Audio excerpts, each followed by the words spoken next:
नमस्कार दोस्तों, मैं Dharmendra Verma online study with DK में आपका बहुत बहुत स्वागत करता हूं। आज हम बात करने वाले हैं देखिए यूपी टेट एग्जाम जो कि 2000 वाली है।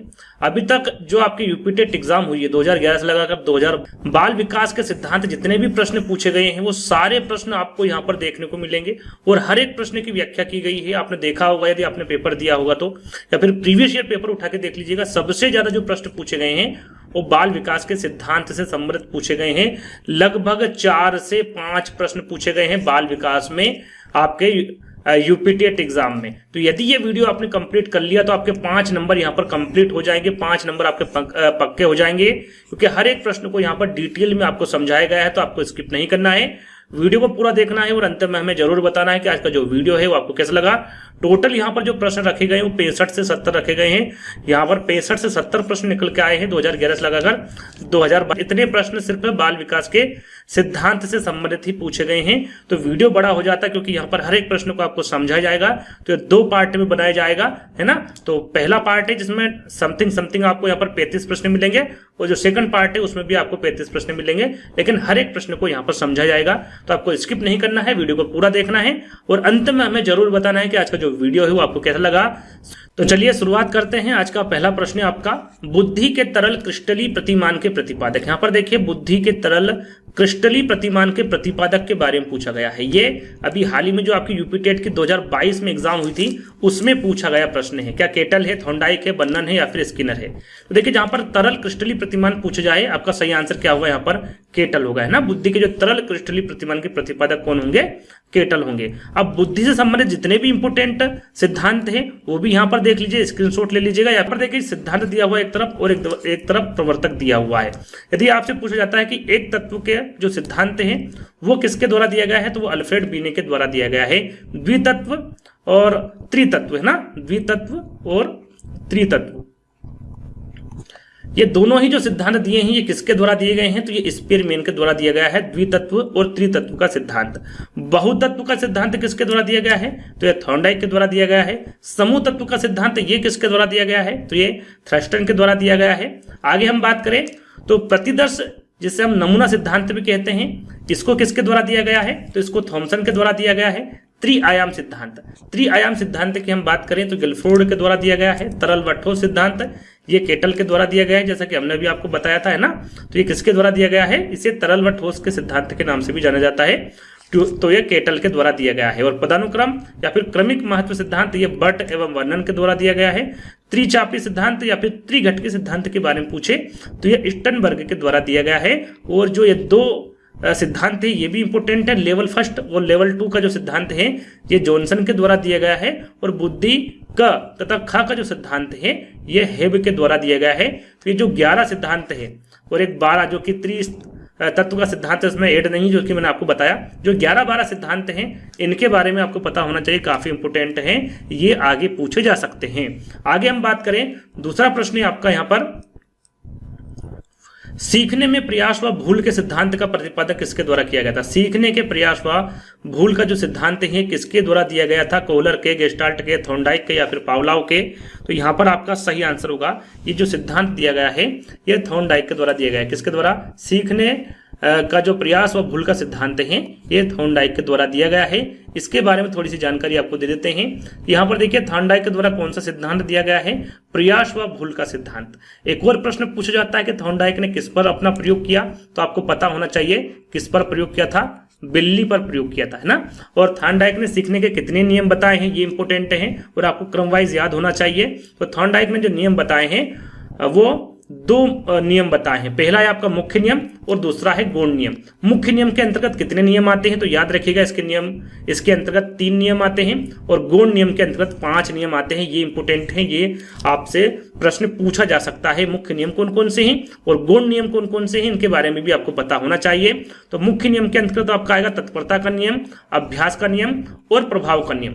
इन तीनों नियमों को अच्छे से याद कर लीजिएगा। पहले नंबर पर आपका तत्परता का है, दूसरे पे अभ्यास का है और तीसरे नंबर पर आपका प्रभाव का नियम है।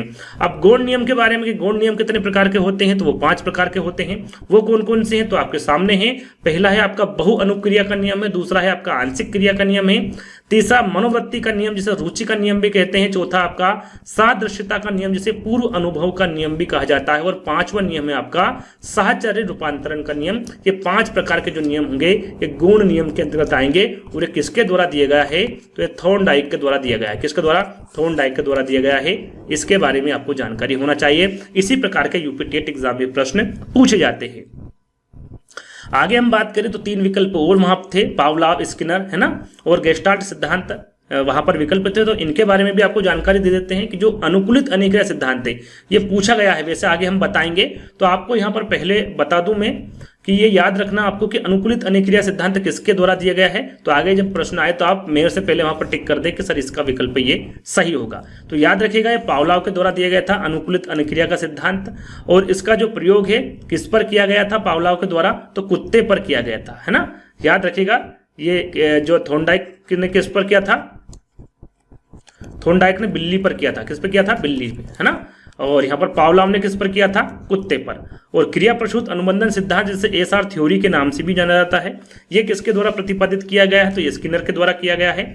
इन्होंने किस पर अपना प्रयोग किया था, तो इन्होंने चूहों तथा कबूतरों पर। याद रखेगा यदि पूछा जाए कि वह वैज्ञानिक कौन है जिन्होंने चूहे और कबूतर दोनों पर अपना प्रयोग किया था, तो याद रखेगा वो है स्किनर। और स्किनर के द्वारा कौन सा सिद्धांत दिया गया है, तो क्रिया प्रसूत अनुबंधन सिद्धांत दिया गया है। गेस्टाल्ट सिद्धांत की हम बात करें जिसे सूझ या अंतर्दृष्टि सिद्धांत के नाम से भी जाना जाता है, तो याद रखिएगा इस सिद्धांत के प्रवर्तक कौन है, प्रतिपादक कौन है, वो आपके कोहलर है ना। और कोहलर ने अपना प्रयोग किस पर किया था, तो याद रखिएगा सुल्तान नामक चिंपांजी पर किया था, जिसका वनमानुस पर किया था, है ना। वनमानुस यदि विकल्प में दे दे तो भी सही होगा, और सुल्तान नामक चिंपांजी देते तो भी आपका सही आंसर होगा, है ना। याद रखिएगा सुल्तान नामक चिंपांजी या फिर वनमानुस पर इन्होंने अपना प्रयोग किया था। अब यहाँ पर देखिए जिन पियाजे भी विकल्प में था, तो जिन पियाजे ने कौन सा सिद्धांत दिया है, तो इनके द्वारा संज्ञानात्मक विकास का सिद्धांत दिया गया है। इनकी जो 4 अवस्था है वो इंपोर्टेंट है, इनके बारे में पूछा जा सकता है। अब कौन सी पहली है, कौन सी दूसरी है, कौन सी तीसरी, कौन सी चौथी, इसके बारे में आपको पता होना चाहिए।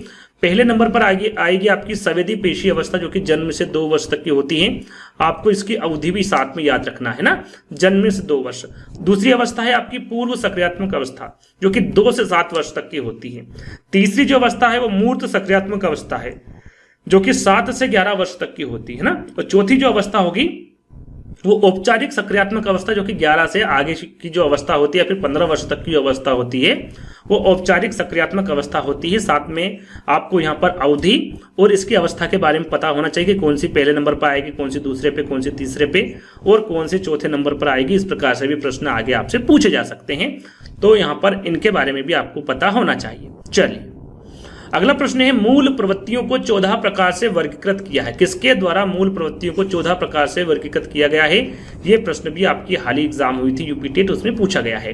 ड्रेवर है, वुडवर्थ है, थॉर्नडाइक है या फिर मैकडूगल है, सरल सा है, सभी को इसके बारे में पता होगा। यहाँ पर कोई सा ऐसा बच्चा नहीं होगा जिसको इसके बारे में पता नहीं होगा। 14 प्रकार से वर्गीकृत किसके द्वारा किया गया है मूल प्रवृत्तियों को, मैकडूगल के द्वारा किया गया है। किसके द्वारा, मैकडूगल के द्वारा, है ना। तो यहाँ पर थोड़ी सी जानकारी मैं आपको दे देता हूं कि यदि आपसे पूछ जाए कि 14 प्रकार की जो मूल प्रवृत्तियां हैं वो किसके द्वारा बताई गई है, तो वो मैकडूगल के द्वारा बताई गई। लेकिन 2 मूल प्रवृत्तियां ये किसके द्वारा बताई गई है, विकल्प में ऐसा दे दिया जाता है कि जन्म मूल प्रवृत्ति और मृत्यु मूल प्रवृत्ति। ये जो 2 मूल प्रवृत्तियां हैं ये किसके द्वारा दी गई है, तो आपको पता होना चाहिए ये फ्रायड के द्वारा दी गई। किसके द्वारा, फ्रायड के द्वारा। फ्रायड ने मुख्यतः 2 मूल प्रवृत्तियां बताई है, एक जन्म मूल प्रवृत्ति है और दूसरी है आपकी मृत्यु मूल प्रवृत्ति। इन दोनों के बारे में भी आपको पता होना चाहिए ये किसके द्वारा दी गई है, तो फ्रायड के द्वारा दी गई है। चलिए चौथा प्रश्न है आपका, किसी दूसरी वस्तु की अपेक्षा एक वस्तु पर चेतना का केंद्रीकरण, जिसको हम ध्यान भी कहते हैं या फिर अवधान कहा जाता है, यहां कथन है। यहां पर देखिए कथन पूछा गया है, किसी दूसरी वस्तु की अपेक्षा एक वस्तु पर चेतना का केंद्रीकरण, जो अवधान है या फिर जो ध्यान है, ये जो कथन है ये किसका है, डम्विल का कथन है, मैकडूगल का कथन है, मन का है या फिर रास का है। तो यहाँ पर जो दिया गया कथन है इसके बारे में पूछा गया है, ये किसका है। तो याद रखिएगा जो दिया गया कथन है ये डम्विल का कथन है। आगे आपसे यहाँ पर रास या फिर मार्गन और गिनलेन के बारे में पूछा जा सकता है, जो कि ध्यान से ही संबंधित है। तो यदि आपसे पूछा जाए कि ध्यान किसी वस्तु या विचार को मन से पहले स्पष्ट रूप से प्राप्त करने की प्रक्रिया है, ये किसके द्वारा कहा गया या फिर ये किसका कथन है, तो ये रास का कथन है ना। यदि पूछा जाता है कि ध्यान हमारे वातावरण में कुछ विशिष्ट कारक के लिए उत्सुकता से जीवित है, तो ये किसका कथन है, तो याद रखिएगा ये मार्गर और गिल्डलैंड का कथन है। तो यहाँ पर देखिए दोनों के बारे में आपको पता होना चाहिए, दोनों के कथन के बारे में भी आपको जानकारी होना चाहिए। एक रास का कथन है और एक मार्गन और गिल्डलैंड का कथन है ना। पांचवें प्रश्न की ओर बढ़ेंगे। पांचवा प्रश्न है आपका, निम्नलिखित में से किसका नाम सुजनन शास्त्र के पिता से जुड़ा हुआ है। सुजनन शास्त्र के पिता है ना, ये प्रश्न भी अभी हाल ही में जो यूपीटेट आपकी एग्जाम हुई थी 2022 में, उसमें पूछा गया प्रश्न है। क्रो एंड क्रो है, वुडवर्थ है, रास है या फिर गाल्टन है। यहाँ पर सुजनन शास्त्र के पिता से किसका नाम जुड़ा हुआ है, इसके बारे में आपको बताना है। तो ये सॉरी, ये जुड़ा हुआ है आपका फ्रांसीसी गाल्टन है ना। यहां पर गाल्टन आपका बिल्कुल सही आंसर होगा ना, फ्रांसीसी गाल्टन है ना। सुजन शास्त्र के पिता से किसका नाम जुड़ा हुआ है, तो गाल्टन का नाम जुड़ा हुआ है।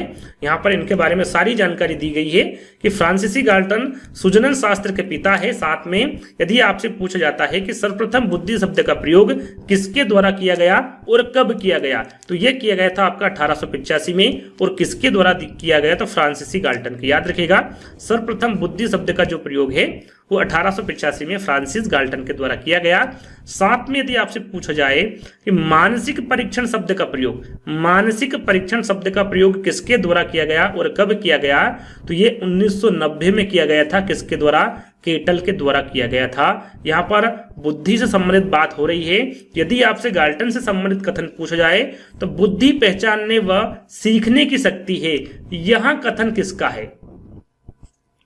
यदि आपसे पूछा जाता है कि यहां कथन किसका है, तो आपको पता होना चाहिए कि गाल्टन का कथन है। किसका है, गाल्टन का कथन है। तो ये छोटी छोटी बातों के बारे में भी आपको जानकारी होना चाहिए। चलिए अगले प्रश्न की ओर बढ़ेंगे। आपका अगला प्रश्न है छठा, बुद्धि के द्विकारक सिद्धांत के प्रतिपादक कौन है। यहां पर देखिए बुद्धि के द्विकारक, त्रिकारक या फिर द्वितत्व, त्रितत्व इसी को कहा जाता है। तो इसके बारे में थोड़ी देर पहले ही हमने आपको बताया था।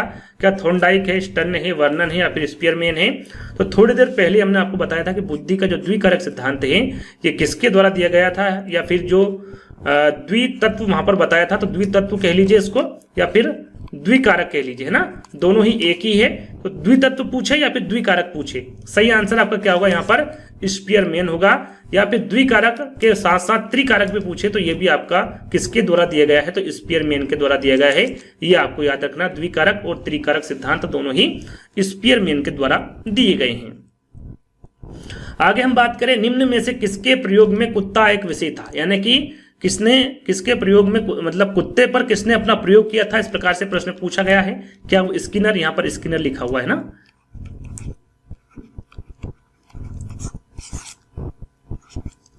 क्या स्किनर है, कोहलर है, थॉर्नडाइक है या फिर पावलाव है। तो यहाँ पर कुत्ते पर किसने प्रयोग किया था, थोड़ी देर पहले ही मैंने आपको बताया था। कुत्ते पर किसके द्वारा किया गया था, तो पावलाव के द्वारा किया गया था। किसके द्वारा, पावलाव के। तो डी वाला विकल्प आपका सही होगा।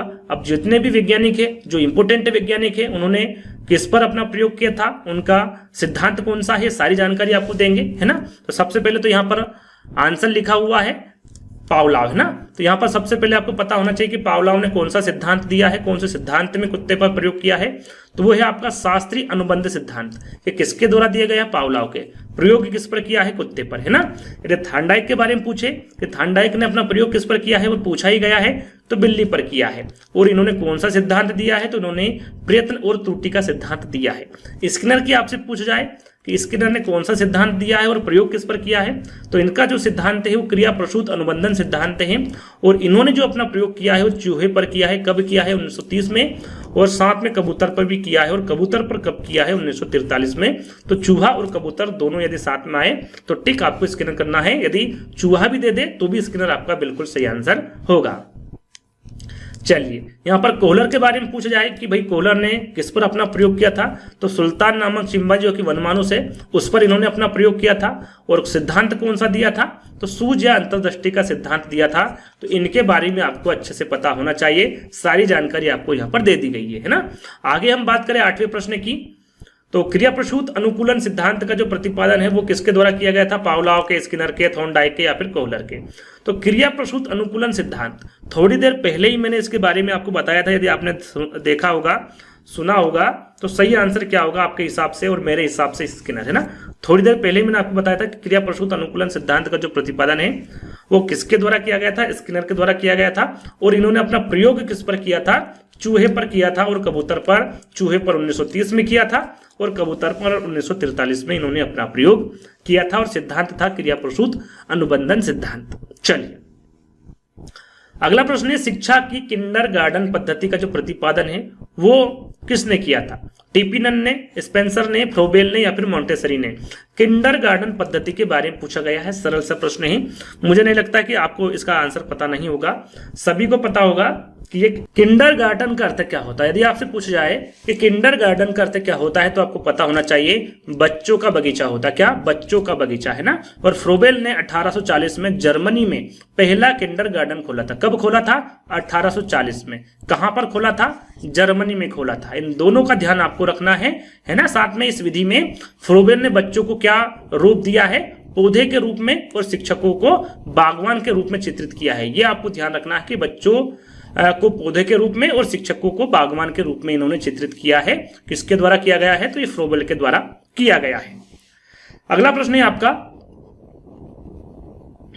निम्न में से कौन सा युग्म सही नहीं है? यहां पर देखिए सही कौन सा युग्म नहीं है इसके बारे में पूछा गया है। सीखने का उद्दीपन अनुक्रिया सिद्धांत, सीखने का क्रिया प्रसूत अनुबंधन सिद्धांत, सीखने का क्लासिक सिद्धांत या फिर सीखने का समग्र सिद्धांत। तो यहां पर कौन सा युग्म सही नहीं है इसके बारे में सीधा सीधा पूछा गया है। तो यहां पर देखिए सीखने का उद्दीपन अनुक्रिया सिद्धांत ये किसके द्वारा दिया गया था? थॉर्नडाइक द्वारा दिया गया है, बिल्कुल सही विकल्प है आपका। सीखने का क्रिया प्रसूत अनुबंधन सिद्धांत ये किसके द्वारा दिया गया है? तो ये BF स्किनर के द्वारा दिया गया है। तो ये भी आपका बिल्कुल सही आंसर होगा, है ना, सही विकल्प होगा। सीखने का क्लासिकल सिद्धांत ये किसके द्वारा दिया गया है? तो ये भी आपका पावलोव के द्वारा दिया गया है। तो ये भी आपका बिल्कुल सही होगा। सीखने का समग्र सिद्धांत, सीखने का जो समग्र सिद्धांत है ये आपका हल के द्वारा नहीं दिया गया है। याद रखिएगा ये किसके द्वारा दिया गया है, ये आगे बात करेंगे। राइट आंसर आपका क्या होगा? जो युग्म सही नहीं होगा वो आपका फोर्थ वाला नहीं होगा, और यही आपका बिल्कुल सही आंसर है। तो यहां पर आप देख सकते हैं कि हल के द्वारा कौन सा सिद्धांत दिया गया है। तो और ये कहां के रहने वाले थे? तो ये अमेरिका के रहने वाले थे। और CL हल के द्वारा प्रबलन का जो सिद्धांत है वो दिया गया है, ना कि आपका सीखने का समग्र सिद्धांत। सीखने का जो समग्र सिद्धांत है उसे अंतर्दृष्टि या फिर सूझ का सिद्धांत भी कहते हैं। तो आपको पता चल ही गया होगा कि अंतर्दृष्टि या फिर जो सूझ का सिद्धांत है ये किसके द्वारा दिया गया है? तो ये कोहलर के द्वारा दिया गया है, गेस्टाल्टवादी सिद्धांत के अंतर्गत आता है। तो कोहलर के द्वारा यह दिया गया है, ना कि हल के द्वारा। हल के द्वारा कौन सा दिया गया है? प्रबलन सिद्धांत दिया गया है। इसके बारे में आपको जानकारी होना चाहिए। चलिए अगला प्रश्न है आपका, अधिगम में रिक्तस्थान ने प्रभाव का नियम दिया था। यहां पर देखिए प्रभाव का नियम, अभी मैंने आपको बताया था प्रभाव का नियम, तत्परता का नियम, है ना। ये जो नियम मैंने आपको बताया था, थोड़ी देर पहले ही बताया था, किसके द्वारा दिए गए हैं ये आपको यहां पर बताना है। पावलोव के द्वारा, स्किनर के, वाटसन के या फिर थॉर्नडाइक के। तो यहां पर थोड़ी देर पहले ही मैंने आपको बताया था किसके द्वारा दिया गया है। तो ये जो अधिगम में रिक्तस्थान ने प्रभाव का जो नियम दिया है ये आपका थॉर्नडाइक के द्वारा दिया गया। किसके द्वारा? थॉर्नडाइक के द्वारा। मैंने आपको बताया था नियम कितने प्रकार के बताए हैं, 2 प्रकार के बताए हैं। पहला है आपका मुख्य नियम। सबसे पहले जान लेते हैं थॉर्नडाइक ने कौन सा सिद्धांत दिया है। प्रयास व भूल का सिद्धांत दिया गया है। इन्होंने किस पर अपना प्रयोग किया है? तो बिल्ली पर किया है। कितने नियम बताए हैं? 2 नियम बताए हैं। पहला है मुख्य नियम, दूसरा है गौण नियम। और मुख्य नियम में कितने नियम बताए हैं? 3 नियम बताए। कौन कौन से? तत्परता का नियम, अभ्यास का नियम, प्रभाव का नियम। थोड़ी देर पहले मैंने आपको बताया था कि इसका आपको ध्यान रखना है। तो मुख्य नियम के अंतर्गत ये 3 नियम आते हैं और गौण नियम के अंतर्गत ये 5 नियम आते हैं, जो कि बहु अनुक्रिया का नियम है, आंशिक क्रिया का नियम है, मनोवृत्ति का नियम है जिसे रुचि का नियम भी कहा जाता है, सादृश्यता का नियम जिसे पूर्व अनुभव का नियम भी कहा जाता है, और साहचर्य रूपांतरण का नियम। ये 5 प्रकार के जो नियम होंगे ये आपके गौण नियम के अंतर्गत आएंगे। चलिए अगला प्रश्न है प्रासंगिक अंतर्बोध परीक्षण। प्रासंगिक अंतर्बोध परीक्षण जिसे TAT भी कहा जाता है, यहां पर शॉर्टकट में क्या कहा जाता है? इसको TAT परीक्षण के नाम से भी इसे जाना जाता है। यहां पर पूछा गया है कि इसका जो विकास है वो किसके द्वारा किया गया था?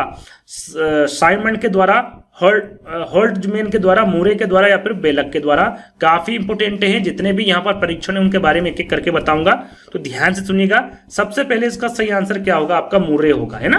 प्रासंगिक अंतर्बोध परीक्षण पूछे या फिर टीएटी परीक्षण पूछे, इसका जो निर्माण किया है ये किसके द्वारा किया गया है, मूरे के द्वारा किया गया है।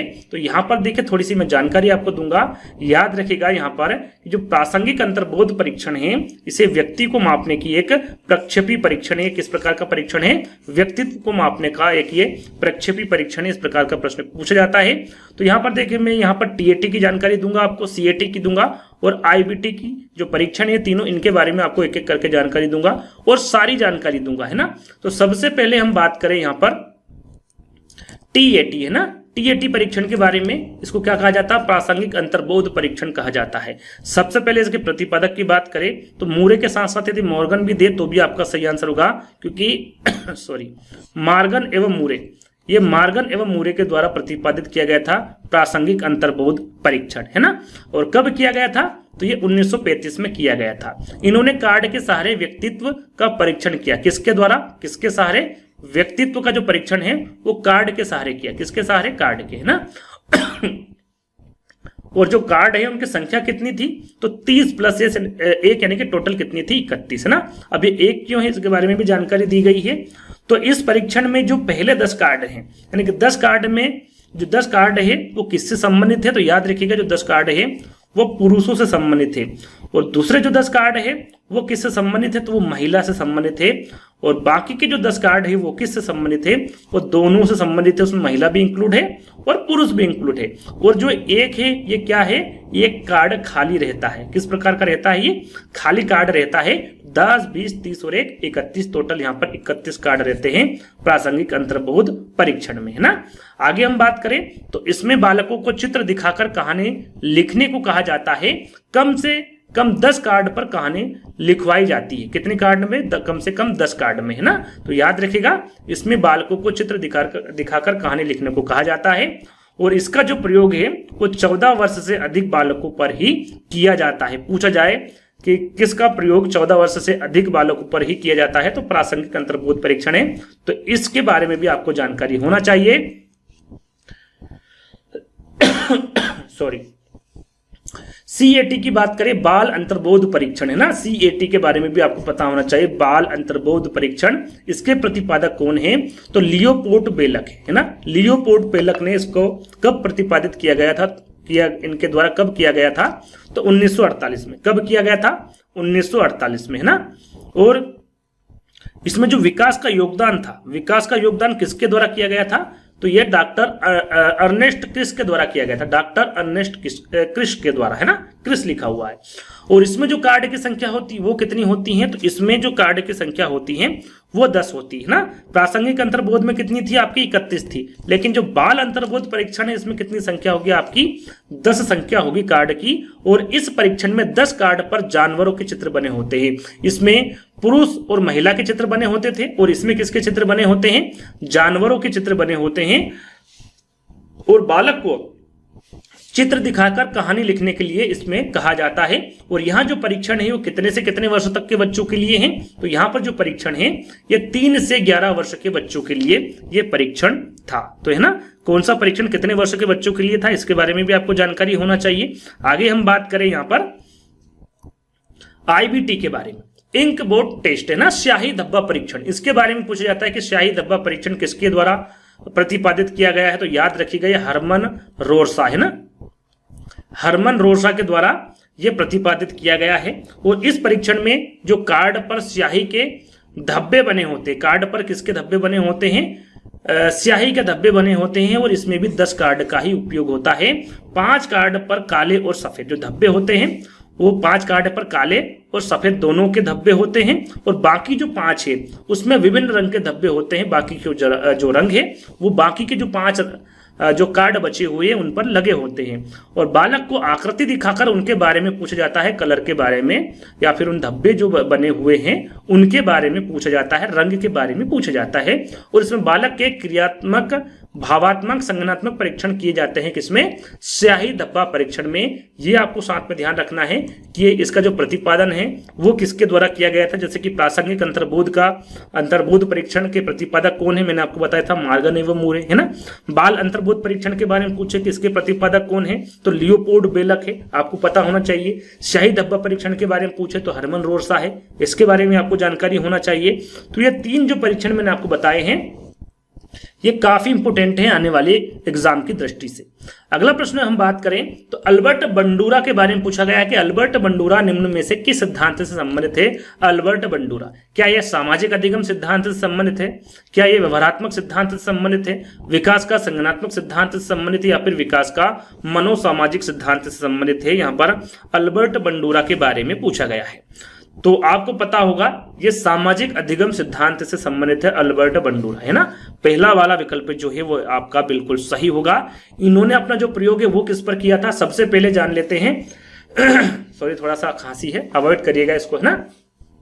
सामाजिक अधिगम सिद्धांत ये किसके द्वारा दिया गया है, तो ये अल्बर्ट बंडूरा के द्वारा दिया गया है। और ये कहां के रहने वाले थे, तो ये अमेरिका के रहने वाले थे। कहां के, अमेरिका के। इन्होंने जो अपना प्रयोग है वो किस पर किया था, तो इन्होंने जो अपना प्रयोग है वो बेबी डॉल पर किया था। और याद रखिएगा साथ में यदि पूछा जाए आपसे कि प्रक्षणात्मक अधिगम संप्रत्यय, यदि डायरेक्ट आपसे पूछ जाए कि प्रक्षणात्मक अधिगम संप्रत्यय ये किसके द्वारा दिया गया, तो याद रखिएगा ये भी बंडूरा के द्वारा ही दिया गया है। और अल्बर्ट बंडूरा को प्रथम मानव व्यवहार संज्ञानवादी कहते हैं। याद रखिएगा यदि आपसे सीधे सीधे पूछ जाए कि प्रथम मानव व्यवहार संज्ञानवादी किसे कहा जाता है, किस वैज्ञानिक को कहा जाता है, तो वो अल्बर्ट बंडूरा को कहा जाता है।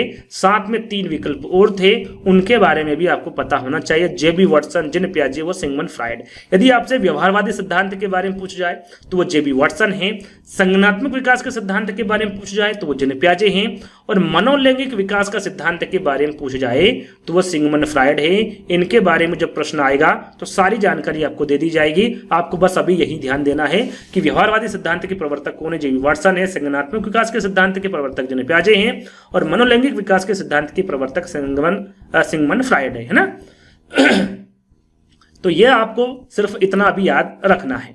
चल आगे हम बात करें अभिप्रेरणा के मूल प्रवृत्ति सिद्धांत के प्रतिपादक कौन। देखिए ये प्रश्न फिर से पूछा जा चुका है, थोड़ा सा घुमा दिया है, लेकिन प्रश्न वही मूल प्रवृत्ति सिद्धांत के प्रतिपादक कौन है। इसके पहले 14 मूल प्रवृत्ति सिद्धांत के प्रतिपादक के बारे में पूछा गया था। सीधी सीधी पूछा गया था कि जो 14 मूल प्रवृत्तियां हैं वो किसके द्वारा दी गई है।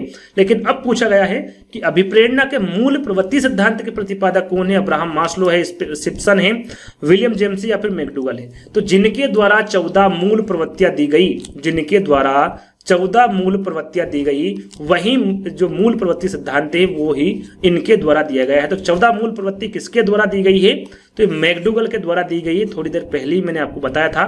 और यही अभिप्रेरणा के मूल प्रवृत्ति सिद्धांत के प्रतिपादक है। यहां पर मैंने आपको बता ही दिया था कि मूल प्रवृत्ति के सिद्धांत किसके द्वारा दिया गया था, तो मैकडूगल के द्वारा दिया गया था। इन्होंने कितनी मूल प्रवृत्तियां बताई है, 14 मूल प्रवृत्तियां बताई। कितनी, 14। साथ में मैंने आपको यह भी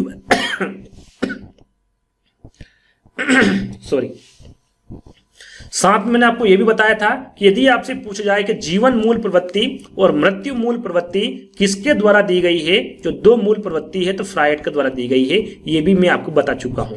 यदि आपसे पूछा जाए कि मनोविश्लेषणात्मक सिद्धांत, यदि यहां पर देखिए फ्राइड के बारे में बात हो ही रही है तो इनके बारे में मैं थोड़ी सी जानकारी आपको दे देता हूं। यदि आपसे पूछा जाता है कि मनोविश्लेषणात्मक सिद्धांत किसके द्वारा दिया गया है, तो ये फ्राइड के द्वारा दिया गया है। कहां के रहने वाले थे, तो ये वियना के रहने वाले थे, ऑस्ट्रिया के, है ना। कहां के, ऑस्ट्रिया वियना के ये रहने वाले थे। और याद रखिएगा साथ में कि यहां सिद्धांत सिगमंड फ्राइड ने दिया है, जैसा कि मैंने अभी आपको बताया। इन्होंने अपने सिद्धांत को समझाने के लिए मन के कितने स्तर बताए हैं, ये इंपोर्टेंट है ना। तो मन के कितने स्तर बताए, इन्होंने 3 स्तर बताए हैं। पहला है आपका चेतन मन, है ना। दूसरा है अर्धचेतन मन, तीसरा है अचेतन मन, है ना। इसका प्रतिशत भी पूछा जाता है। सीधा सीधा पूछा जाए कि चेतन मन का जो प्रतिशत है सिगमंड फ्रायड द्वारा कितना बताया गया है। तो यदि प्रतिशत पूछा जाए तो आपका 10% है, और यदि भाग पूछा जाए तो 1/10वां भाग है। ये आपको ध्यान रखना है। अर्ध चेतन मन का नहीं बताया है, अचेतन मन का बताया है। अचेतन मन का कितना प्रतिशत है?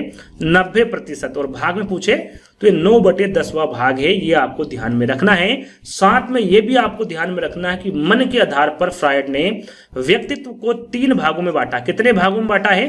3 भागों में।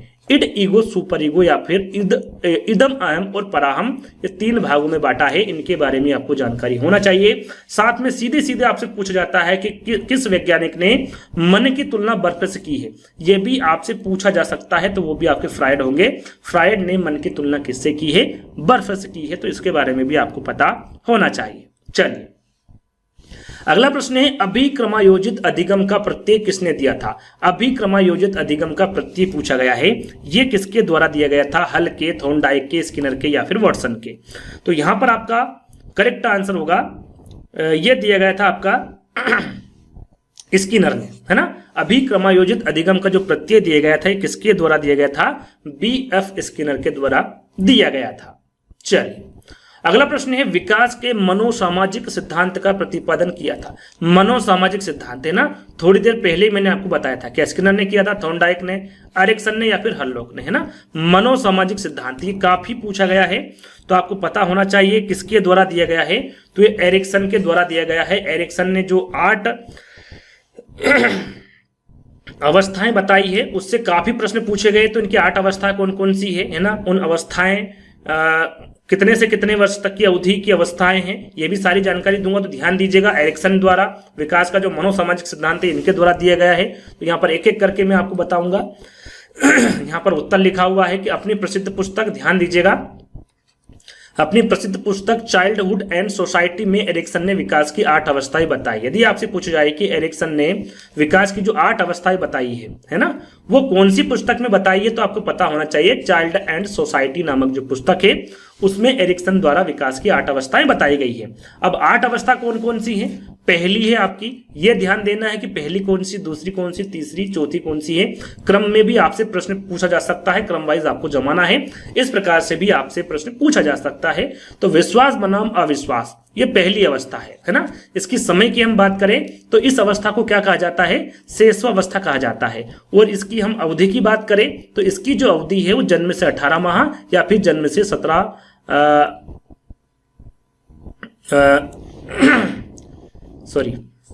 माह लिखा हुआ है ना। जन्म से 18 माह या फिर जन्म से 17 माह की जो अवधि होती है वो विश्वास बनाम अविश्वास होती है ना। दूसरी जो अवस्था इन्होंने बताई है वह स्वतंत्रता बनाम लज्जाशीलता है ना, या फिर इसको कह सकते हैं शक, है ना। शक बनाम आत्मनिर्भरता बनाम लज्जा, है ना। चाहे आप इसको स्वतंत्रता बनाम लज्जाशीलता कह लीजिए या फिर आत्मनिर्भरता बनाम लज्जा कह लीजिए, है ना। ये दूसरी अवस्था है। इसकी जो अवस्था, इसकी कौन सी अवस्था है ये? तो ये प्रारंभिक बाल्य अवस्था है। इस अवस्था को क्या कहेंगे आप? प्रारंभिक बाल्य अवस्था कहेंगे। और इसकी अवधि होगी 17 माह से 3 वर्ष। 17 माह से 3 वर्ष इसकी अवस्था होगी। तीसरी जो अवस्था है वो पहल शक्ति बनाम दोषित है। ये तीसरी अवस्था है और इसे क्या कहेंगे आप? इसे प्राक स्कूल वर्ष भी कहते हैं और इसे पूर्व विद्यालयी अवस्था भी कहा जाता है। इन दोनों के बारे में आपको पता होना चाहिए। इसकी यदि हम अवधि की बात करें तो 3 से 5 वर्ष तक की अवधि रहती है पहल शक्ति बनाम दोषित की, है ना। आगे हम बात करें तो परिश्रम बनाम हीनता, ये चौथी अवस्था है। चौथी अवस्था है परिश्रम बनाम हीनता है, या फिर इसे उद्यमिता बनाम हीन भावना भी कहते हैं, है ना। इसकी यदि हम अवधि की बात करें तो 6 से 12 वर्ष तक की इसकी अवधि रहती है और इसको क्या कहा जाता है? तो इसको विद्यालय आयु भी कहा जाता है, परिश्रम बनाम हीनता या फिर उद्यमिता बनाम हीन भावना को, है ना। और इस अवधि को उत्तर बाल्यावस्था भी कहा जाता है, या फिर आप विद्यालय आयु कह लीजिए या फिर उत्तर बाल्यावस्था कह लीजिए। ये दोनों ही परिश्रम बनाम हीनता को कहा जाता है। 5वीं अवस्था आपकी अहम पहचान बनाम भूमिका संभ्रांति है। ये 5वीं अवस्था बताई है एरिक्सन के द्वारा। इसकी समय अवधि के बारे में बात करें तो 12 से 18 वर्ष से है और इसे किशोरावस्था का काल कहा जाता है। किशोरावस्था कहा जाता है इसे, किसे? अहम पहचान बनाम भूमिका संभ्रांति को, है ना। 6ठी अवस्था की हम बात करें तो घनिष्ठता बनाम अलगाव है। ये इनकी 6ठी अवस्था है और इनकी समय अवधि की बात करें तो 18 से 35 वर्ष से है। इसको क्या कहा जाता है? तो इसको आरंभिक वयस्क अवस्था कहा जाता है, साथ में युवा अवस्था भी कहा जाता है, या आरंभिक अवस्था कह लीजिए या फिर युवा अवस्था कह लीजिए। ये किसको कहा जाता है? घनिष्ठता बनाम अलगाव को कहा जाता है, जो कि एरिक्सन द्वारा छठी अवस्था दी गई है। सातवीं और आठवीं अवस्था कौन सी है? देखिए सातवीं अवस्था है आपकी यहाँ पर सृजनात्मक, जिसे जननात्मक बनाम स्थिरता कहते हैं, और इसकी अवधि की हम बात करें तो 35 से 65 वर्ष तक की रहती है। और इस अवस्था को क्या कहा जाता है? तो इसे मध्य अवस्था कहा जाता है। क्या कहा जाता है? इसे मध्य अवस्था कहा जाता है। और आठवीं अवस्था की बात करें, यहाँ पर देखिए 17 नहीं लिखा है ना, सातवीं अवस्था है ना ये। आठवीं अवस्था की हम बात करें तो अहम संपूर्णता बनाम निराशय, या फिर संपूर्णता बनाम हताश, ये अंतिम अवस्था है आठवीं अवस्था। इसकी समय अवधि की हम बात करें तो 65 वर्ष से मृत्यु तक, या कह सकते हैं कि इसे प्रौढ़ावस्था कहा जाता है। तो याद रखिएगा इस अवस्था में 65 वर्ष के बाद से प्रारंभ होकर मृत्यु तक की अवधि सम्मिलित होती किसकी, या फिर प्रौढ़ावस्था कह लीजिए किसकी, अहम संपूर्णता बनाम निराशय। तो याद रखिएगा आठवीं अवस्था के बारे में। तो ये एक एक करके मैंने आपको बता दी है, ये भी ध्यान रखिएगा पहली कौन सी, दूसरी, तीसरी, चौथी, 5, 6, 7 और 8 है ना। पहले नंबर पे कौन सी, दूसरी पे तीसरी, चौथी, पांचवी, छठी, सातवीं, आठवीं, इनके बारे में भी आपको जानकारी होना चाहिए। क्रम से भी आपसे प्रश्न पूछा जा सकता है। चलिए अगला प्रश्न है 18वां। किसने बहुविमात्मक प्रज्ञा का प्रत्यय दिया है? किसने बहुविमात्मक जो प्रज्ञा है इसका जो प्रत्यय है वो किसके द्वारा दिया गया है, ये पूछा गया है ना। ये स्पीयरमैन ने दिया गया है, जॉन मेयर ने, गार्डनर ने, या फिर गोल्डमैन ने। तो यदि आपने बहुबुद्धि का सिद्धांत यदि आपने पढ़ा है तो आपको यहाँ पर आंसर देने में कोई कठिनाई नहीं होगी, क्योंकि ये जो बहुविमात्मक प्रज्ञा का जो प्रत्यय है इसी में से निकला हुआ शब्द है। तो याद रखिएगा जो बहुविमात्मक प्रज्ञा का जो प्रत्यय है वो किसके द्वारा दिया गया है, तो आपको पता होगा सॉरी कि बहुबुद्धि सिद्धांत किसके द्वारा दिया गया है, तो गार्डनर के द्वारा दिया गया है। ये आपको यदि पता है तो आप यहाँ पर आंसर बिल्कुल करेक्ट कर सकते हैं। तो याद रखिएगा इसको ये कह सकते हैं कि जो बहुविमात्मक प्रज्ञा का जो प्रत्यय है इसे बहुबुद्धि सिद्धांत के नाम से भी जाना जा सकता है। इस प्रकार से आप इस प्रश्न को बना सकते हैं। तो तीसरा वाला जो विकल्प होगा वो आपका बिल्कुल करेक्ट होगा। इसके बारे में थोड़ी सी हम जानकारी आपको दे देते हैं कि देखिए यहाँ पर बहुविमात्मक प्रज्ञा का जो प्रत्यय है किसके द्वारा दिया गया है, तो हार्वर्ड गार्डनर के द्वारा दिया गया। कब दिया गया है? 1983 में दिया गया था, है ना, जिसे गार्डनर के बहुबुद्धि सिद्धांत के नाम से भी इसे जाना जाता है। किस नाम से? बहुबुद्धि सिद्धांत के नाम से भी इसे जाना जाता है। और इन्होंने कितने प्रकार की बुद्धि बताई है सॉरी 8 प्रकार की। कितने प्रकार की? 8 प्रकार की। पहली है व्यक्तिक प्रबुद्धि, व्यक्तिक स्वबुद्धि, संगीत बुद्धि, शरीर गतिक बुद्धि, स्थानिक बुद्धि, तार्किक गणितीय बुद्धि, भाषाई बुद्धि और प्राकृतिक बुद्धि। ये 8 प्रकार की बुद्धि किसके द्वारा बताई गई है? हार्वर्ड गार्डनर के द्वारा बताई गई है। अगले प्रश्न की हम बात करें तो सामाजिक निर्माणवाद के जनक कौन थे? सामाजिक निर्माणवाद के जनक के बारे में पूछा गया है, कौन थे, है ना। पियाजे थे, नोवाक थे, वाइगोत्स्की या फिर ग्लास रफेल्ड थे। सामाजिक निर्माणवाद के जनक, तो सामाजिक जहां पर आ जाए आपका सही आंसर क्या होगा? वाइगोत्स्की, है ना। सामाजिक निर्माणवाद के जनक कौन थे? वाइगोत्स्की होंगे। सामाजिक निर्माणवाद को रचनावाद सिद्धांत के नाम से भी जाना जाता है ना, सामाजिक निर्माणवाद को। इसके जनक कौन है? लेव वाइगोत्स्की। कौन है? लेव वाइगोत्स्की। यहां पर आपका बिल्कुल करेक्ट आंसर होगा। अगला प्रश्न है निम्नलिखित में से कौन सा विकास का सिद्धांत नहीं है? ये से प्रश्न काफी पूछे गए हैं आपके यूपी टेट एग्जाम में, तो इस पर भी आपको ध्यान देना है। यहां पर कौन सा विकास का सिद्धांत नहीं है इसके बारे में पूछा गया है। अनुकूलित प्रत्यावर्तन सिद्धांत, समान प्रतिमान का सिद्धांत, परस्परता का सिद्धांत, या फिर निरंतर विकास का सिद्धांत। तो यहां पर कौन सा विकास का सिद्धांत नहीं है यह पूछा गया है आपसे। तो यहां पर देखिए अनुकूलित प्रत्यावर्तन का सिद्धांत जो है ये आपका विकास का सिद्धांत नहीं है। बाकी समान प्रतिमान का सिद्धांत, परस्पर संबंध का सिद्धांत और निरंतर विकास का सिद्धांत, ये तीनों ही आपके विकास के सिद्धांत के अंतर्गत आते हैं। अनुकूलित प्रत्यावर्तन सिद्धांत नहीं आता है। यहां पर देखिए कुछ 10 प्रमुख सिद्धांत मैं आपको बताऊंगा जिनके बारे में आपको जानकारी होना चाहिए। सबसे पहले आपको पता होना चाहिए कि जो अनुकूलित प्रत्यावर्तन शब्द है ये सिद्धांत नहीं है। क्या है? ये एक शब्द है। ये किसके द्वारा दिया गया है? तो ये पावलोव के द्वारा दिया गया है। किसके द्वारा? पावलोव के द्वारा दिया गया है। अब बात करते हैं 10 मैंने यहाँ पर सिद्धांत रखे गए हैं वो कौन कौन से हैं। देखिए यहाँ पर बाल विकास के प्रमुख 10 सिद्धांत थे, जिसमें निरंतर विकास का सिद्धांत है, विकास के विभिन्न गति का सिद्धांत है, विकास क्रम का सिद्धांत है, विकास दिशा का सिद्धांत है, एकीकरण का सिद्धांत है, परस्पर संबंध का सिद्धांत है, व्यक्तिक विभिन्नताओं का सिद्धांत है, समान प्रतिमान का सिद्धांत है, सामान्य से विशिष्ट प्रतिक्रियाओं का सिद्धांत है और वंशानुक्रम वातावरण की अंतः क्रिया का सिद्धांत है। 10 जो है प्रमुख सिद्धांत है, और भी सिद्धांत है, लेकिन जो इंपोर्टेंट है मैंने उनको रखा है, इनको एक बार ध्यान से देख लीजिएगा, है ना। आगे हम बात करें तो मानसिक आयु का प्रत्यय दिया था। मानसिक आयु का प्रत्यय किसके द्वारा दिया गया? बीने साइमन के द्वारा, स्टर्न के, टर्मन के, या फिर सिरिल बर्ट के। तो यहां पर देखिए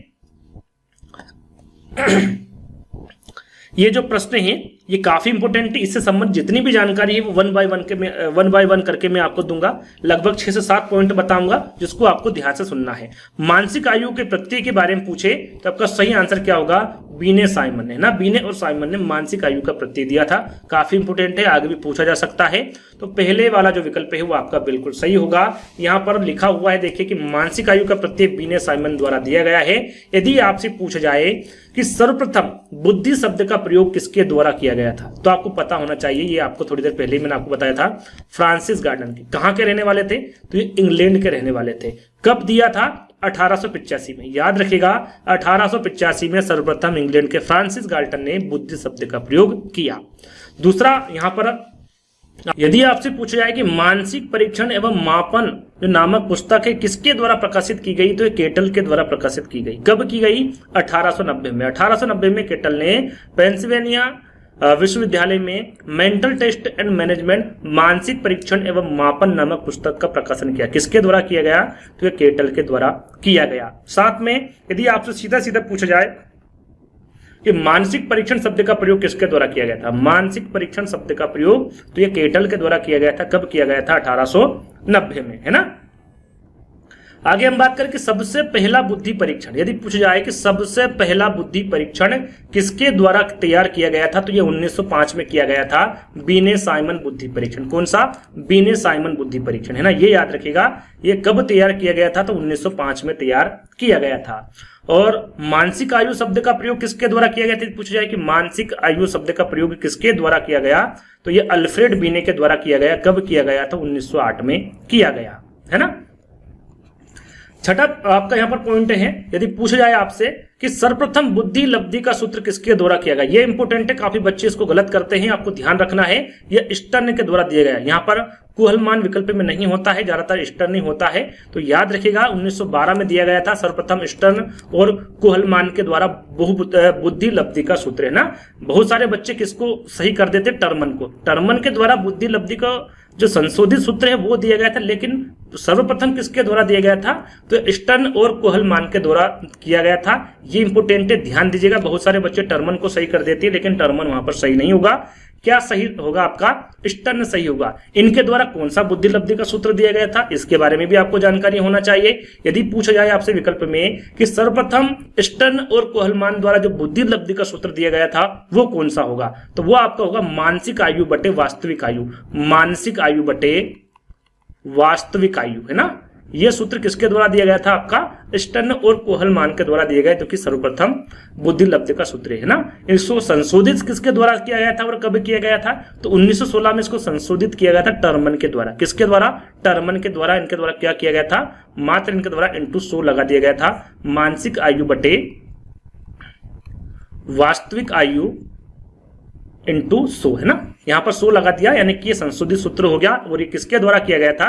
टर्मन के द्वारा 1916 में किया गया था। तो ये जो 5-6 पॉइंट हैं इन पर आपको विशेष ध्यान देना है। अगला प्रश्न है प्रेक्षणात्मक अधिगम संप्रत्यय, ये किसके द्वारा दिया गया था? टोलमैन के, बेंडूरा के, थॉर्नडाइक के, या फिर कोहलर के? काफी इंपोर्टेंट प्रश्न है प्रेक्षणात्मक अधिगम संप्रत्यय। थोड़ी देर पहले ही मैंने इसके बारे में आपको बताया था, प्रेक्षणात्मक अधिगम संप्रत्यय के बारे में। यदि चाहे तो आप भी इसका आंसर दे सकते हैं। क्या टोलमैन होगा, क्या बेंडोरा होगा, थॉर्नडाइक होगा, या फिर कोहलर होगा? थोड़ी देर पहले ही मैंने आपको बताया था। क्या बताया था? बेंडोरा, है ना, या फिर बंडूरा। प्रेक्षणात्मक अधिगम संप्रत्यय किसके द्वारा दिया गया? तो बेंडोरा के द्वारा दिया गया। थोड़ी देर पहले इसके बारे में मैंने आपको सारी जानकारी दी थी कि प्रेक्षणात्मक अधिगम बंडूरा के सामाजिक अधिगम सिद्धांत का एक प्रमुख घटक है, उसी में से लिया गया है आपका प्रेक्षणात्मक अधिगम है ना, ये किसके द्वारा दिया गया है, तो ये बंडूरा के द्वारा दिया गया है। और इनके द्वारा कौन सा सिद्धांत दिया गया है, तो सामाजिक अधिगम सिद्धांत दिया गया है। ये कहाँ के रहने वाले हैं, तो ये कनाडा के रहने वाले हैं। इनके द्वारा किस पर प्रयोग किया था, तो बॉबी डॉल पर इनके द्वारा प्रयोग किया गया था। और इसी सिद्धांत को बंडूरा का मॉडल द्वारा व्यवहार में रूपांतरण लाने का सिद्धांत भी कहते हैं। कौन से सिद्धांत को, सामाजिक अधिगम सिद्धांत को। चलिए अगला प्रश्न आपका, मस्तिष्क उद्वेलन विधि के प्रतिपादक कौन है, ये काफी पूछा गया। मस्तिष्क उद्वेलन विधि के प्रतिपादक कौन थे, जॉन डीवी, ऑसबोर्न, हरलोक या फिर आशु बेल। मस्तिष्क उद्वेलन विधि के प्रतिपादक के बारे में पूछा गया है, कौन थे, तो आपका सही आंसर होगा ऑसबोर्न, है ना। ये मस्तिष्क उद्वेलन विधि के प्रतिपादक थे। यहां पर इनके बारे में थोड़ी सी जानकारी दी गई है। मस्तिष्क उद्वेलन विधि में बालक को कोई भी ऐसी समस्या प्रदान की जाती है जिसके द्वारा बालक के मस्तिष्क में उथल पुथल उत्पन्न होती है एवं इस उथल पुथल के द्वारा बालक किसी नवीन विषय को प्रकट करता है। इस प्रकार की जो विधि होगी वो मस्तिष्क उद्वेलन विधि होगी। और इस विधि में बालकों के मस्तिष्क को सक्रिय करने और समस्या समाधान हेतु उकसाया जाता है। और इस विधि में बालकों को पूर्ण स्वतंत्रता दी जाती है। वो कौन सी विधि होगी, मस्तिष्क उद्वेलन विधि होगी। चलिए प्रासंगिक अंतर्बोध परीक्षण, इसके बारे में थोड़ी देर पहले ही हमने आपको बताया था, फिर से रिपीटेड प्रश्न है, लेकिन ये प्रश्न अलग अलग ईयर में पूछा गया है, अलग अलग पेपर में पूछा गया है कि मॉर्गन है, मूरे है, दोनों है या फिर मोरेनो है। तो थोड़ी देर पहले मैंने आपको बताया था मूरे के साथ साथ मॉर्गन भी दे दे तो भी सही आंसर होगा। CD मॉर्गन और HA मूरे, है ना, ये दोनों ही क्या है, प्रासंगिक अंतर्बोध परीक्षण से संबंधित रखते दोनों के द्वारा ही इसका प्रतिपादन किया गया है। तो 1 एवं 2 दोनों सही होगा, नहीं तीसरा वाला विकल्प आपका यहाँ पर सही होगा। इसकी जानकारी मैंने आपको थोड़ी देर पहले ही दी थी। प्रासंगिक अंतर्बोध परीक्षण इसे कहा जाता है। इसके प्रतिपादक मॉर्गन एवं मूरे हैं। 1935 में इसका प्रतिपादन किया गया था। इनके कार्ड के सहारे व्यक्तित्व का इनके द्वारा परीक्षण किया जाता है। कुल कार्ड की जो संख्या होती है वो कितनी होती है, 31 होती हैं। 10 कार्ड पुरुषों से संबंधित होते हैं, 10 कार्ड महिला से होते हैं और 10 कार्ड दोनों से संबंधित होते हैं। कुछ पुरुष बने होते हैं तो कुछ महिला बनी होती है बाकी के 10 कार्डों में। और जो एक कार्ड होता है वो क्या होता है, खाली होता है। और इसमें बालक को चित्र दिखाकर कहानी लिखने को कहा जाता है और कम से कम 10 कार्ड पर कहानी लिखवाने को कहा जाता है। इसके बारे में थोड़ी देर पहले ही मैंने आपको जानकारी दी थी। और इसका जो प्रयोग है वो 14 वर्ष से अधिक बालकों पर ही किया जाता है। कौन से परीक्षण में, प्रासंगिक अंतर्बोध परीक्षण में। अगला प्रश्न है कि निम्न में से किसने अधिगम सिद्धांत का प्रतिपादन नहीं किया। देखिए अधिगम सिद्धांत का प्रतिपादन किसके द्वारा नहीं किया गया, क्या स्किनर के, B.S. ब्लूम के, थॉर्नडाइक के, कोहलर के। तो यहां पर देखिए स्किनर के, थॉर्नडाइक के और कोहलर के, इनके बारे में आपने काफी पढ़ा होगा। तीनों के द्वारा अधिगम सिद्धांत का प्रतिपादन किया गया है। B.S. ब्लूम के द्वारा अधिगम सिद्धांत का प्रतिपादन नहीं किया गया है। इनके द्वारा वर्गीकृत किया गया है। क्या किया गया है, वर्गीकृत किया गया है। देखिए यहाँ पर B.S. ब्लूम ने किसी अधिगम सिद्धांत का प्रतिपादन नहीं किया है, बल्कि इनके द्वारा क्या किया गया है, वर्गीकरण प्रस्तावित किया गया है। क्या किया गया है, वर्गीकरण प्रस्तावित किया गया है। और ब्लूम के इस वर्गीकरण को टेक्सोनॉमी ऑफ एजुकेशनल ऑब्जेक्टिव्स के नाम से इसे जाना जाता है ना, ये याद रखिएगा। इसे किस नाम से जाना जाता है, टेक्सोनॉमी ऑफ एजुकेशनल ऑब्जेक्टिव लिखा हुआ है ना, ऑब्जेक्टिव के नाम से जाना जाता है ब्लूम के इस वर्गीकरण को। और ब्लूम के वर्गीकरण के सीखने के इन्होंने कितने पक्ष बताए हैं ब्लूम ने, तो याद रखिएगा 3 पक्ष बताए। कितने, 3। कौन कौन से, संज्ञानात्मक पक्ष, भावनात्मक पक्ष और क्रियात्मक पक्ष। मैं यहां पर आपको बता दूं कि इनके द्वारा संज्ञानात्मक पक्ष को भी इन्होंने 6 भागों में बांटा है, भावात्मक पक्ष को भी इन्होंने 6 भागों में बांटा है और क्रियात्मक पक्ष को भी इन्होंने 6 भागों में बांटा है। अब 6 कौन कौन से हैं उनके बारे में भी आपको जानकारी होना चाहिए। तो आगे बढ़ते हैं, सबसे पहले संज्ञानात्मक पक्ष के बारे में जानते हैं। देखिए यहां पर संज्ञानात्मक पक्ष की जो 6 भागों में बांटा है वो क्या है, ज्ञान है, अवबोध है, अनुप्रयोग है, विश्लेषण है, संश्लेषण है और मूल्यांकन है। सीधे सीधे आपसे प्रश्न पूछा जाएगा कि संज्ञानात्मक पक्ष में जो 6 पक्ष बांटे हैं उनमें से संज्ञानात्मक पक्ष कौन सा है ना। यदि आपको ज्ञान, अवबोध, अनुप्रयोग, विश्लेषण, संश्लेषण, मूल्यांकन के बारे में पता होगा तो सीधे सीधे आप यहां पर आंसर लगा सकते हैं। अब भावनात्मक पक्ष को भी यहां पर 6 भागों में बांटा है। वो कौन कौन से आपके, अभिग्रहण करना है, अनुक्रिया करना है, मूल्य आंकना है, मूल्यों का संधारण करना है, मूल्य पद्धति का संगठन करना है और चरित्रीकरण करना है। ये 6 प्रकार के जो यहां पर बताए गए हैं ये भावात्मक पक्ष के हैं। तो इनके बारे में भी आपको पता होना चाहिए कि कौन सी आपका संज्ञानात्मक पक्ष में आएगा, कौन सा भावात्मक पक्ष में आएगा और कौन सा क्रियात्मक पक्ष में आएगा। अब क्रियात्मक पक्ष को भी 6 भागों में बांटा है। पहला है आपका उत्तेजना, कार्य करना, नियंत्रण, सामंजस्य, स्वाभाविकरण और आदत निर्माण। ये भी 6 भागों में बांटा गया है क्रियात्मक पक्ष। तो ये विशेषकर ध्यान देना है कि संज्ञानात्मक पक्ष में कौन से 6 भाग आएंगे, भावात्मक पक्ष में कौन से 6 भाग आएंगे और क्रियात्मक पक्ष में कौन से 6 भाग आएंगे, इनकी जानकारी आपको बिल्कुल अच्छे से रखना है। चलिए अगला प्रश्न है आपका, क्रिया प्रसूत अनुबंधन सिद्धांत का जो प्रतिपादन है वो किसके द्वारा किया गया, हल के, थॉर्नडाइक के, होगार्डी के या फिर स्किनर के। क्रिया प्रसूत अनुबंधन सिद्धांत थोड़ी देर पहले ही इसके बारे में मैंने आपको बताया था, ये किसके द्वारा दिया गया है, तो ये स्किनर के द्वारा दिया गया है क्रिया प्रसूत अनुबंधन सिद्धांत। इसके बारे में थोड़ी सी जानकारी आपको दे देते हैं। जैसे कि हमने थोड़ी देर पहले ही आपको बताया था कि क्रिया प्रसूत अनुबंधन सिद्धांत किसके द्वारा दिया गया है, स्किनर के द्वारा। इसका प्रयोग कब किया गया था, यानी क्रिया प्रसूत अनुबंधन का जो सिद्धांत है स्किनर ने कब दिया था, तो ये 1938 में दिया गया था। कब, 1938 में। और किस पर इन्होंने अपना प्रयोग किया था, तो मैंने अभी थोड़ी देर पहले बताया था, चूहे पर किया था 1930 में और कबूतर पर किया था 1943 में। यदि इसके अन्य नाम के बारे में पूछे, इसके अन्य नाम के बारे में पूछे कि क्रिया प्रसूत अनुबंधन सिद्धांत का अन्य नाम क्या है, तो ये 5 नाम मैंने आप यहां पर रखे हैं। इसे आरएस थ्योरी के नाम से भी जाना जाता है, इसे कार्यात्मक प्रतिबद्धता के सिद्धांत के नाम से भी जाना जाता है, इसे सक्रिय अनुबंध के सिद्धांत के नाम से भी, अभिक्रमिक अनुदेशन सिद्धांत के और नैमित्तिक अनुबंधन के सिद्धांत के नाम से भी जाना जाता है। ये 5 प्रकार के इसके उपनाम है या फिर अन्य नाम है जिनके बारे में आपको पता होना चाहिए। अगला प्रश्न है अभिप्रेरणा का प्रत्याशा सिद्धांत, ये किसके द्वारा दिया गया था, विक्टर ब्रूम के, मास्लो के, हर्ट्जबर्ग के या फिर स्किनर के। तो अभिप्रेरणा का जो प्रत्याशा सिद्धांत है ये किसके द्वारा दिया गया था, तो आपको पता होना चाहिए ये विक्टर ब्रूम के द्वारा। विक्टर ब्रूम के द्वारा अभिप्रेरणा का प्रत्याशा सिद्धांत दिया गया था, जिसके बारे में आपको जानकारी होना चाहिए। यहां पर देखिए अभिप्रेरणा का जो प्रत्याशा सिद्धांत है, जैसे कि मैंने आपको बताया विक्टर ब्रूम के द्वारा दिया गया। कब दिया गया, 1964 में, है ना।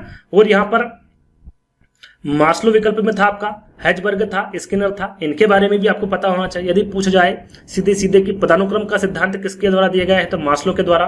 प्रेरणा सूचिता का सिद्धांत है हर्ट्जबर्ग के द्वारा और क्रिया प्रसूत अनुकूलन सिद्धांत ये स्किनर के द्वारा दिया गया है। यदि ये आपसे पूछा जाए तो यहां पर भी आपको गलती नहीं करना है। अगला प्रश्न है भाषा रूपांतरण सिद्धांत किसके द्वारा दिया गया था, बर्नस्टीन के, चोम्स्की के, फिल्मर के या फिर स्किनर के। तो भाषा रूपांतरण सिद्धांत के बारे में पूछे तो आपका सही आंसर क्या होगा, चोम्स्की, है ना। भाषा रूपांतरण तो ये चोम्स्की के द्वारा दिया गया था। सेकंड वाला विकल्प आपका बिल्कुल सही होगा। और नाओम चोम्स्की कहाँ के रहने वाले थे, तो ये अमेरिका के रहने वाले थे। इनके द्वारा इस सिद्धांत का प्रतिपादन कब किया गया था, 1959 को किया गया था। इनके द्वारा भाषा रूपांतरण सिद्धांत का प्रतिपादन, है ना। अगले प्रश्न की बात करें तो सीखने का, है ना, सीखने का लिखा हुआ, सीखने का प्रयास व भूल का जो सिद्धांत है ये किसके द्वारा प्रतिपादित किया गया है। ये फिर से रिपीटेड प्रश्न है और ये हर अलग अलग वर्ष में पूछा गया है, अलग अलग पेपर में पूछा गया प्रश्न है। कोहलर, पावलोव, थॉर्नडाइक या फिर गेस्टाल्ट।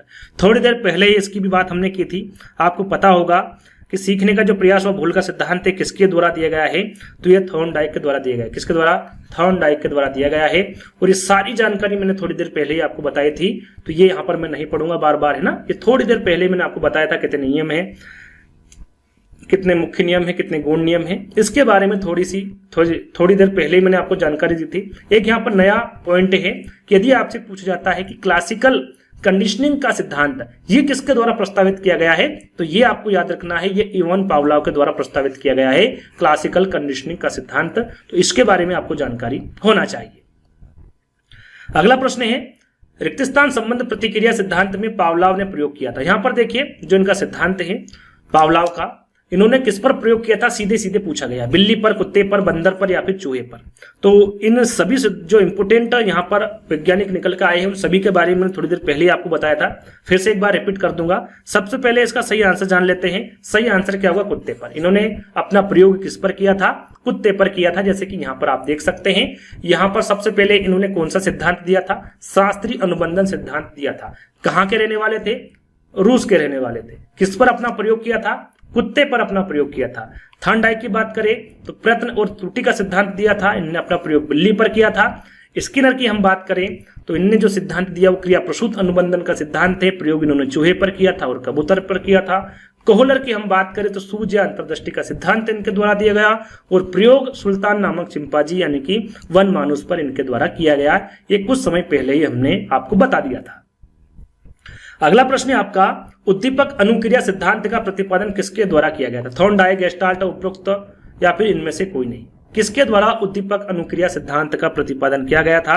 इसके बारे में भी कुछ समय पहले ही हमने आपको बताया था। तो उद्दीपन अनुक्रिया सिद्धांत ये किसके द्वारा किया गया था? तो ये थॉर्नडाइक के द्वारा किया गया था। किसके द्वारा? थॉर्नडाइक के द्वारा किया गया था। और वही सब चीजें यहाँ पर फिर से लिखी हुई है, और ये सारी चीजें मैंने थोड़ी देर पहले ही आपको बताया हूं, है ना। तो अगले प्रश्न की ओर बढ़ेंगे। विकास का परिणाम स्वरूप नवीन विशेषताएं और नवीन योग्यताएं प्रकट होती है। यहाँ कथन के बारे में पूछा गया कि यहाँ कथन किसके द्वारा दिया गया है? गेसेल के, डगलस और हॉलैंड के, मेरेडिथ के या फिर हरलोग के? यहाँ पर आपको बताना है कि यहाँ पर जो कथन है ये किसके द्वारा दिया गया है? तो ये कथन हरलोग के द्वारा दिया गया है कि विकास के परिणाम स्वरूप नवीन विशेषताएं और नवीन योग्यताएं प्रकट होती है। अगला प्रश्न है आपका, मनोविश्लेषणात्मक सिद्धांत के प्रतिपादक कौन थे? मनोविश्लेषणात्मक सिद्धांत के बारे में थोड़ी देर पहले मैंने आपको बताया था। सिगमंड फ्रायड है, आल्पोर्ट है, गिलफोर्ड है या फिर 2 व 3 दोनों है? तो यहाँ पर मनोविश्लेषण सिद्धांत के प्रतिपादक कौन होंगे? सिगमंड फ्रायड होंगे। थोड़ी देर पहले मैंने आपको इसकी सारी जानकारी दी थी कि मनोविश्लेषणवाद का जो सिद्धांत है इसके प्रतिपादक कौन होंगे? फ्रायड होंगे। कहाँ के रहने वाले थे? तो ऑस्ट्रेलिया वीना के रहने वाले थे। इन्होंने मन के कितने स्तर बताए हैं? तो इनके द्वारा मन के 3 स्तर बताए हैं। चेतन मन जो कि 10% है या फिर 1/10वां भाग है, अर्ध चेतन मन। और तीसरा मन है अचेतन मन जो कि 90% है या फिर 9/10वां भाग है। साथ में मन के आधार पर फ्रायड ने व्यक्तित्व के 3 भाग बताए हैं। पहला है आपका इड, ईगो, सुपर ईगो। ये 3 भाग है, या फिर कह सकते हैं इदम, अहम और पराहम। फ्रायड ने मूल प्रवृत्तियां कितने बताई है? तो 2 भागों में इन्होंने बांटी, या फिर 2 भाग इनके द्वारा बताए गए हैं। जीवन मूल प्रवृत्ति जिसे इरोस कहा जाता है, मृत्यु मूल प्रवृत्ति जिसे थेनाटोस कहा जाता है। और फ्रायड ने मन की तुलना किससे की है? बर्फ से की है। यदि पूछा जाए तो आपको पता होना चाहिए। अगला प्रश्न है, सूझ द्वारा सीखने के सिद्धांत का प्रतिपादन किसके द्वारा किया गया? थॉर्नडाइक, कोहलर, पावलोव या फिर वुडवर्थ, है ना। तो सूझ द्वारा सीखने का जो सिद्धांत है वो किसके द्वारा किया गया? तो ये दिया गया था आपका कोहलर के, है ना। सूझ द्वारा सीखना जो सिद्धांत है इसका जो प्रतिपादक कौन होंगे? आपके कोहलर होंगे। और कोहलर द्वारा जो सिद्धांत है सूझ अथवा अंतर्दृष्टि सिद्धांत है, और कोहलर ने जो अपना प्रयोग किया है सुल्तान नामक चिंपांजी पर इन्होंने अपना अध्ययन किया है ना। और अंतर्दृष्टि सिद्धांत की जो व्याख्या है तो कोहलर ने अपनी पुस्तक गेस्टाल्ट साइकोलॉजी जो कि 1959 में प्रकाशित की थी इसमें दी है। यदि पुस्तक के बारे में पूछे तो गेस्टाल्ट साइकोलॉजी आपको याद रखना है, और इसे सीखने का गेस्टाल्ट सिद्धांत भी कहा जाता है। किसको? सूझ अथवा अंतर्दृष्टि सिद्धांत को। साथ में गेस्टाल्ट वादियों के अनुसार अंतर्दृष्टि का जो सिद्धांत है वो कितने संपत्तियों पर कार्य करता है? 5 संपत्तियों पर कार्य करता है। लक्ष्य, बाधा, तनाव, संगठन और पूर्ण संगठन, ये 5 प्रकार के संपत्ति बताए गए हैं। चलिए अगला और अंतिम प्रश्न, जैसा कि मैंने आपको बताया था टोटल 35 प्रश्न मिलेंगे। यूं तो टोटल आपको यहाँ पर 70 प्रश्न मिलने वाले हैं, लेकिन इस पार्ट में आपको 35 प्रश्न ही मिलेंगे। मनोविज्ञान की प्रथम प्रयोगशाला को किसने स्थापित किया था? यह प्रश्न भी आपके यूपी टेट एग्जाम में पूछा गया है। W Wundt, Sigmund Freud, Pavlov, Watson, इसके बारे में सभी को पता है। जो दी थी विलियम वुंट के द्वारा दी थी। मनोविज्ञान की जो प्रथम प्रयोगशाला है ये किसके द्वारा स्थापित की गई थी? तो डब्ल्यू वुंट या फिर विलियम वुंट के द्वारा की गई थी। कब की गई थी? तो 1879 में। 1879 में विलियम वुंट ने जर्मनी के लिप्जिंग में प्रथम मनोविज्ञान प्रयोगशाला की स्थापना की थी या फिर स्थापित किया था। यहाँ पर लिप्जिंग भी आपको साथ में ध्यान रखना है, जर्मनी के लिप्जिंग में, है ना। और सन आपको याद रखना है 1879। तो यहाँ पर आज के जो 35 प्रश्न थे जो कि बाल विकास के सिद्धांत के 2011 से लगाकर 2022 एग्जाम हुई है उसमें पूछे गए प्रश्न थे। आज का वीडियो आपको कैसा लगा कमेंट के माध्यम से बताना है। अच्छा लगे तो लाइक करना है, शेयर करना है, चैनल को सब्सक्राइब कर लेना है। तो जल्द ही दोस्तों एक नई वीडियो के साथ मिलेंगे, जब तक के लिए धन्यवाद।